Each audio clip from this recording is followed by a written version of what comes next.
Good morning. This is Father Stephen Kelly from St. John's Church in Detroit. We're continuing our series of daily morning meditations, where we generally look at one or another of the lessons that are assigned for morning or evening prayer, what is known as the daily office lectionary. Today for Thursday, let's take a look at the lesson that's assigned from the book of Numbers, the first lesson for morning prayer. Numbers chapter 13, beginning at verse 17.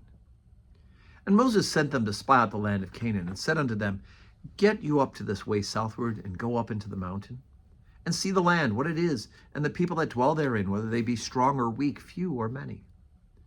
And what the land is that they dwell in, whether it be good or bad, and what cities they be that dwell in it, whether in tents or in strongholds. And what the land is, whether it be fat or lean, whether there be wood therein or not. And be of good courage, and bring the fruit of the land.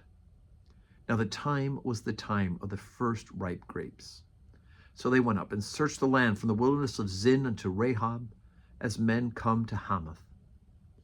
And they ascended by the south and came unto Hebron, where Ahiman and Sheshai and Talmai, the children of Anak, were. Now Hebron was built 7 years before Zoan in Egypt. And they came back unto the brook of Eshcol, and cut down from thence a branch with one cluster of grapes, and they bare it between two upon a staff, and they brought the pomegranates and of the figs. The place was called the brook Eshcol, because the cluster of grapes which the children of Israel cut down from thence. And they returned from searching the land after 40 days. And they went and came to Moses and to Aaron and to all the congregation of the people of Israel, unto the wilderness of Paran, to Kadesh, and brought back word unto them and unto all the congregation, and showed them of the fruit of the land. And Caleb stilled the people before Moses and said, Let us go up at once and possess it, for we are well able to overcome it. But the men that went up with him said, We are not able to go up against the people, for they are stronger than we. And they brought up an evil report of the land which they had searched unto the children of Israel, saying, The land which we have gone to search, it is a land eateth up the inhabitants thereof. And all the people that we saw in it are men of great stature. And we saw the giants, the son of Anak, which come of the giants. And we were in our own sight as grasshoppers, and so we were in their sight.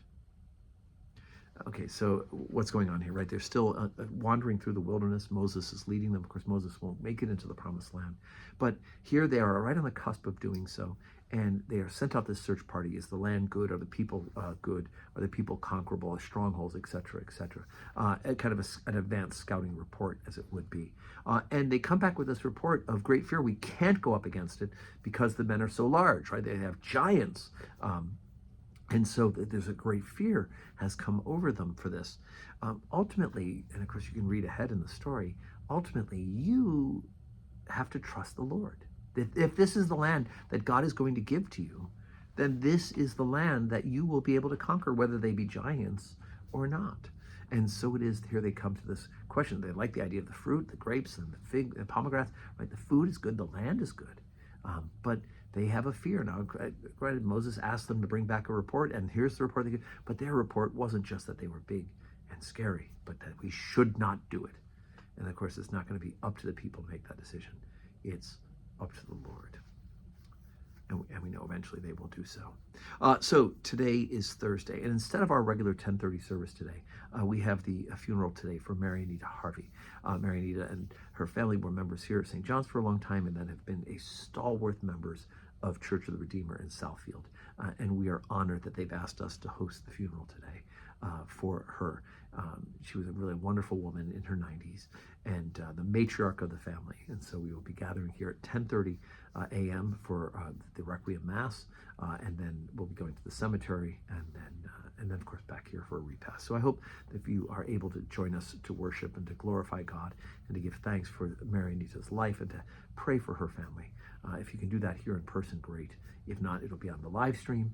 And of course, we ask that you to keep their family in your prayers. And then 4 o'clock today, evening prayer here in the Ministry Center. And may God grant us all a Thursday that's full of blessings.